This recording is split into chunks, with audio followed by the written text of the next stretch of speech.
I now recognize myself for an opening statement. I appreciate everyone being here today, our witnesses and those in the audience. This is an important hearing which focuses on artificial intelligence and how it is being exploited by criminals. The conceptual roots of AI can be traced to British mathematician Alan Turing, who in the 1930s theorized about machine being capable of performing any computable task. Today, AI is best understood as a branch of computer science that leverages large-scale data processing, algorithmic modeling, and modern hardware to enable machines to perform tasks typically requiring human cognition. Unfortunately, like most technical innovation, the criminal element has begun to use AI to enhance their illicit activities. AI-enabled threats continue to evolve as bad actors use AI technology in a wide spectrum of criminal enterprises. From deepfake scams and synthetic identity fraud to financial crimes and child sexual abuse material, CSAM, the landscape continues to evolve at a rapid pace as AI provides users with enhanced capabilities. AI-based or AI-driven threats and schemes can cost businesses millions of dollars a year, including both prevention and falling prey to them. In one case, fraudsters used AI to clone a CEO's voice and authorize a wire transfer. Among corporations that experienced a rise in deepfake incidents, 75% of deepfakes impersonated a CEO or another C-suite executive. Generative AI enables the criminal exploitation of victims' emotional vulnerabilities through tactics such as sextortion, pig butchering scams, phishing, and elder fraud.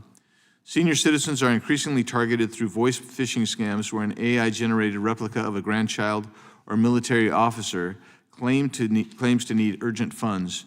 In one case, a Colorado mother received a call from what sounded like her daughter pleading for help.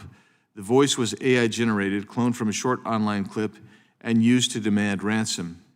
The voice was indiscernible to the mother who wired $1,000 to scammers in Mexico. AI is also fueling a rise in sextortion and synthetic CSAM. New AI tools can generate highly realistic but entirely fabricated explicit images, often used to extort minors or damage reputations.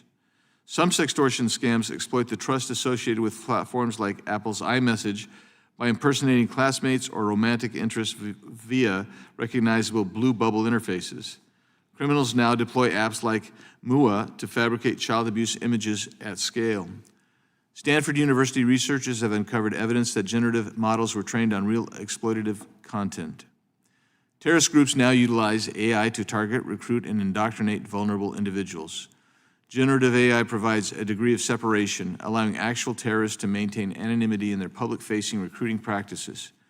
Generative AI also allows terrorists to produce propaganda, fake news stories, and emotionally resonant messages tailored to specific psychological profiles.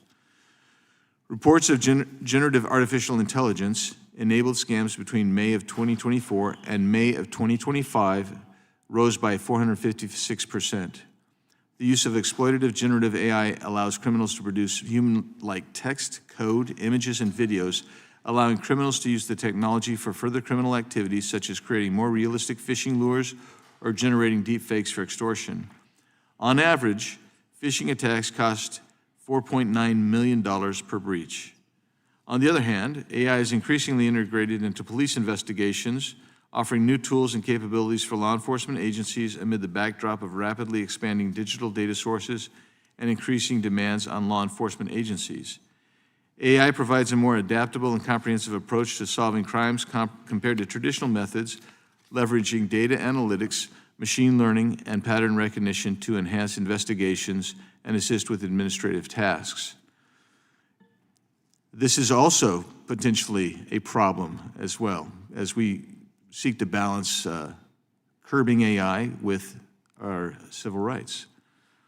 AI can also help process large volumes of data, identify patterns, and generate actionable insights, and in turn, these applications can improve efficiency, accuracy, and resource allocation with investigative processes. However, to fully benefit from AI applications, law enforcement entities need reliable data, human oversight, and while also tackling issues related to privacy, bias, and ethical considerations. Addressing the continued misuse of AI will require a varied approach while also raising public awareness about the risks associated with AI-generated content.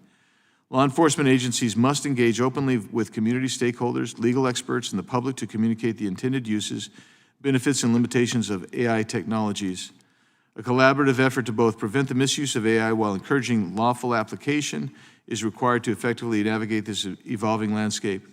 I am excited for today's hearing. I think this is the first of its kind. I believe it will be only the first of its kind as we consider AI and its continued expansion of influence in our lives.